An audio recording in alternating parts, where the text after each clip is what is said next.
Hello, good morning to all of you. चलिए आज का टॉपिक शुरू करते हैं। आज जो है वो लेंस मेकर्स फार्मूले के अबाउट हम डिस्कशन करेंगे। तो इससे पिछले सेशन में आपने देखा कि थिन कनकेव स्फेरिकल सरफेस के लिए जो रिफ्रैक्शन का फार्मूला था वो क्या बन पड़ता था, उसे आपने देखा, जो कि था कि n upon B minus 1/u is equals to n minus 1/r। अब उसी का थोड़ा सपोर्ट लेते हुए हम लोग लेंस मेकर्स फार्मूले का डेरिवेशन करेंगे। अब जनरली एक बात और क्लियर रखें कि लेंस मेकर्स नाम जो है वो क्यों पड़ा।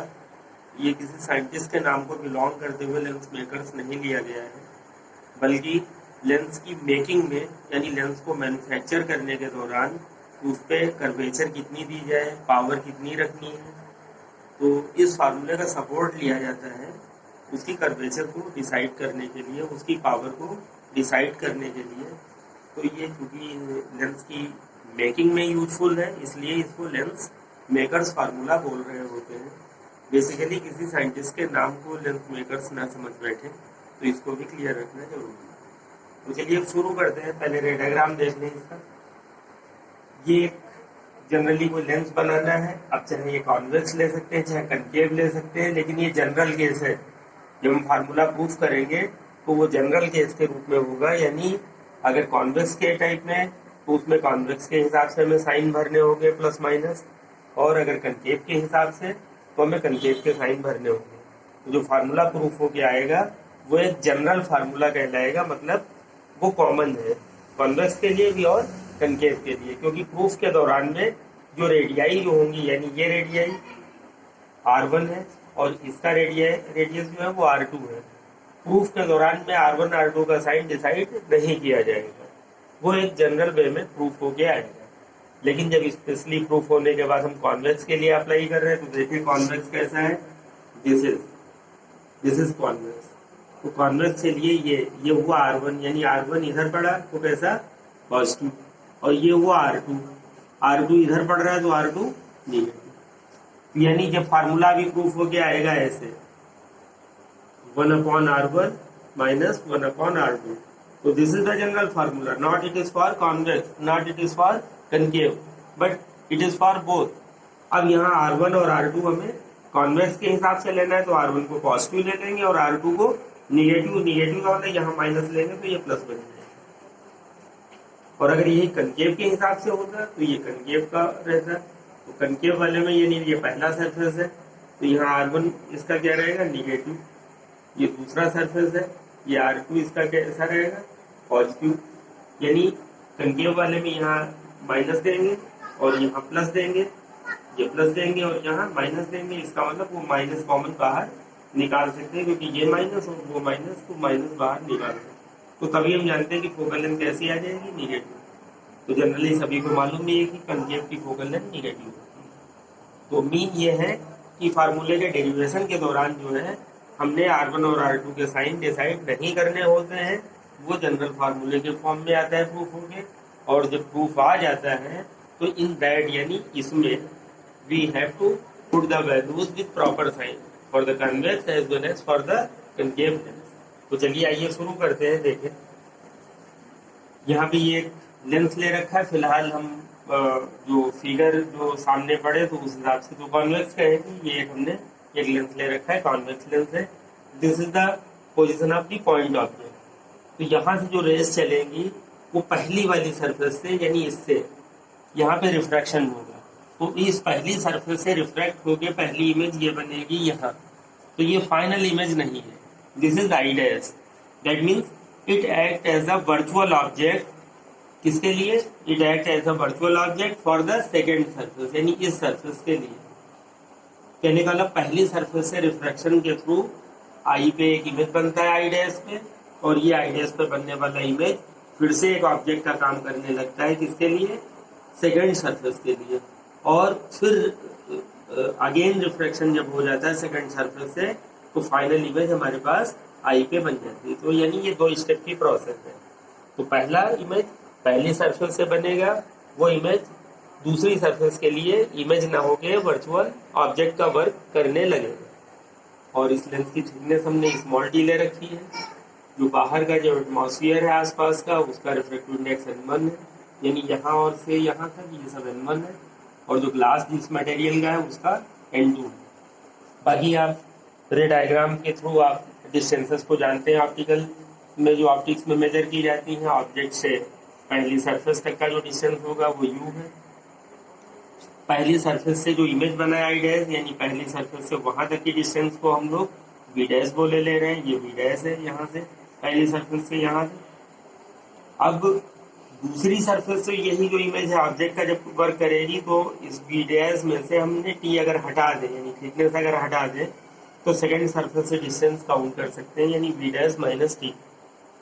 तो ये सेकंड सरफेस से हो जाएगी डिस्टेंस, और सेकंड सरफेस से जो फाइनल इमेज बनेगा वो डिस्टेंस v रहेगा। तो इस तरीके से फिगर हो जाएगा। तो यहाँ पे केस वन में क्या रहेगा, reflection by first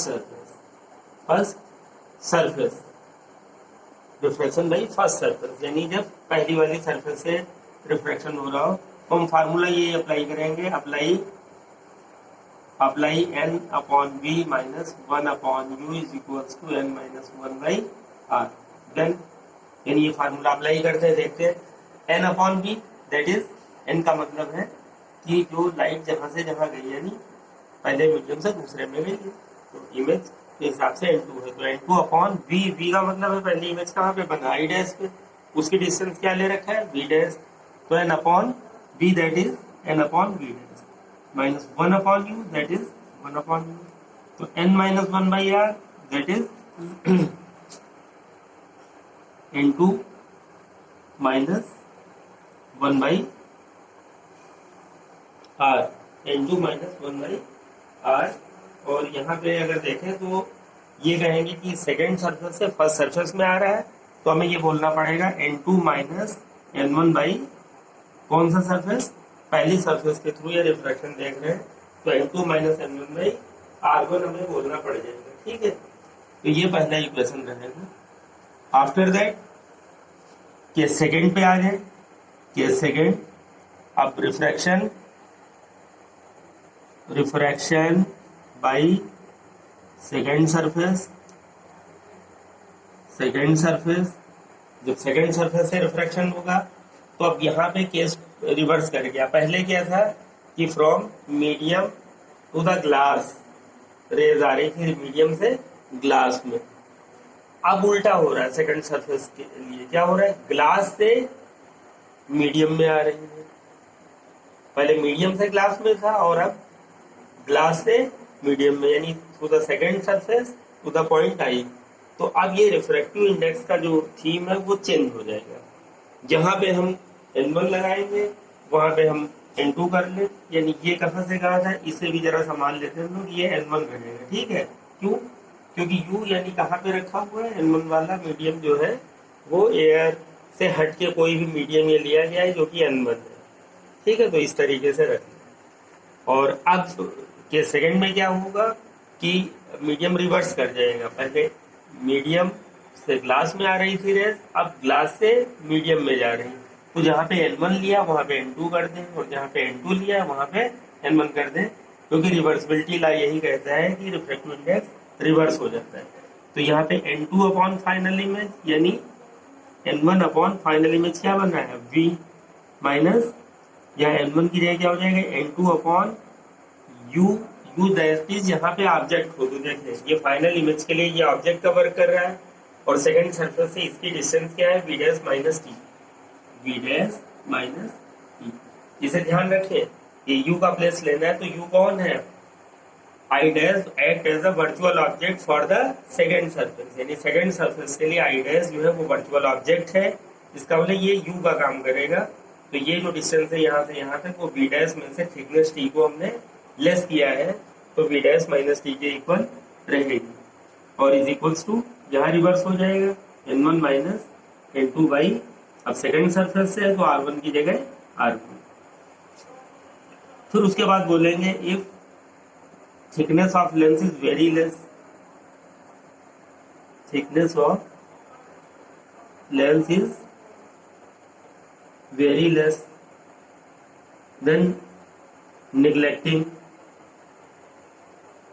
then neglecting T, क्योंकि ये जो फार्मूला हम लोग प्रूफ करते हैं लेंस मेकर्स, ये it is for thin lens बोलते हैं। तो फिगर बनाते समय थिकनेस हम लोग लेके चलते हैं, लेकिन प्रूविंग के दौरान में फिर उसको हम डिनाई कर लेते हैं कि मान लें कि थिकनेस बहुत ही कम हो, क्योंकि थिन लेंस के लिए फार्मूला प्रूफ करना है। तो if thickness of the lens is very less then neglecting T, यानी टी को हम नेग्लेक्ट कर दें।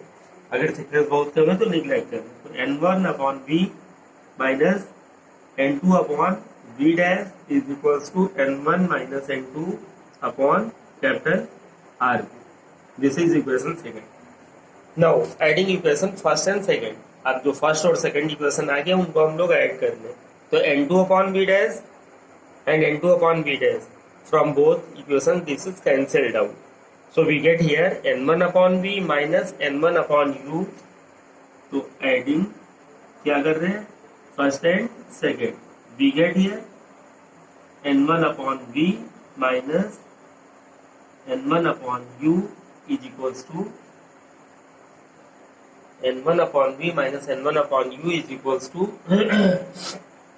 ये प्लस ये। तो इसमें और इसमें क्या है देखें, n2 माइनस n1, यहाँ है n1 minus n2।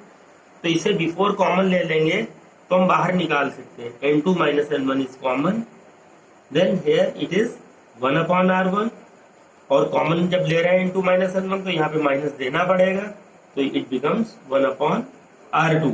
Yes, now dividing each by n1, divide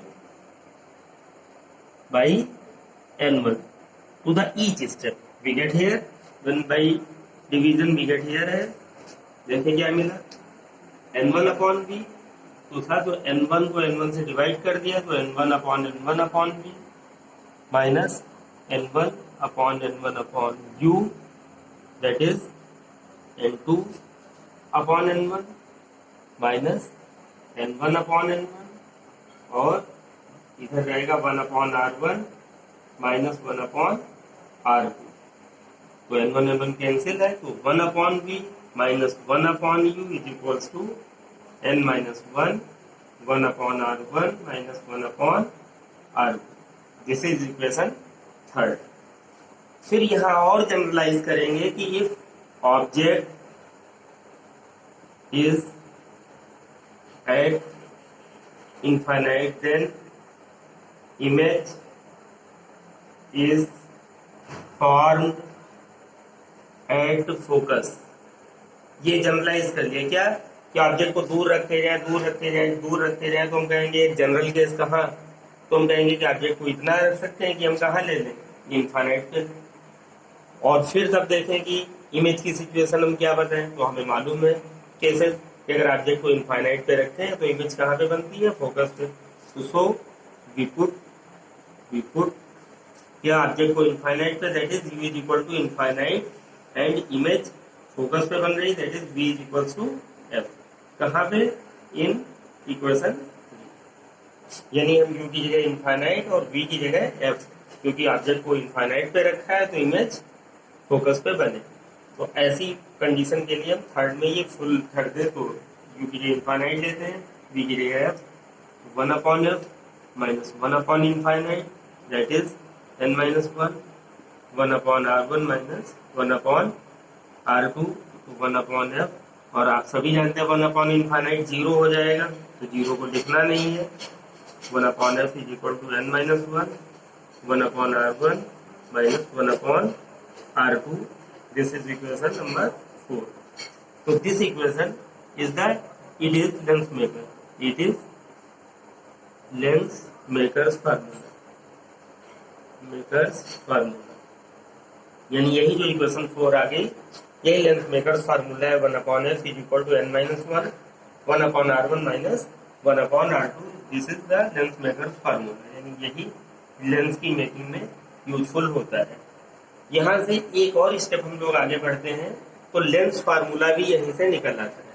heading दे दें आप, लेंस फार्मूला, और इसमें कुछ खास नहीं करना होता है, सिर्फ और सिर्फ हमें ये जो इक्वेशन थर्ड आ गया है और जो इक्वेशन 4 आ गया है, we have to compare only, and by comparison we get the lens formula है। देखें क्या कंपेयर है, RHS थर्ड में और RHS फोर्थ में, दोनों में एक ही जैसा है। कैसा? n minus one, one upon R one minus one upon R two. It is same in both, in equation 3 as well as in equation 4। So RHS are same, so we comparing LHS। तो सिर्फ LHS की compare करते हैं तो length formula में क्या करेंगे? Comparing equation 3 and 4 we get. अब कंपेयर में क्या मिल गया? एक तरफ 1 अपॉन एफ और एक तरफ 1 upon B minus 1 upon B. This is the length formula. यानी ये कॉन्केव लेंस और कन्वेक्स लेंस के लिए हम लोग अप्लाई करते रहते हैं। तो इसको भी बहुत अच्छे से आप देखें और इसके डेरिवेशन को आप बहुत अच्छे से करें, क्योंकि लेंथ मेकर्स फार्मूला भी जो है वो एग्जाम के पॉइंट ऑफ व्यू से काफ़ी इंपॉर्टेंट रहता है। तो थिन जो कनकेव या कन्वेक्स स्फेरिकल सरफेस है वो, या साथ ही साथ लेंस मेकर्स फार्मूला, इसके डेरिवेशन को आप अच्छे से प्रैक्टिस में जरूर लें और इस क्लिप को देखें और समझने की कोशिश करें। और जो है फिर अगले सेशन में कुछ और ऑप्टिक्स के डेरिवेशंस के साथ में बात होगी। Okay, thank you, have a nice day.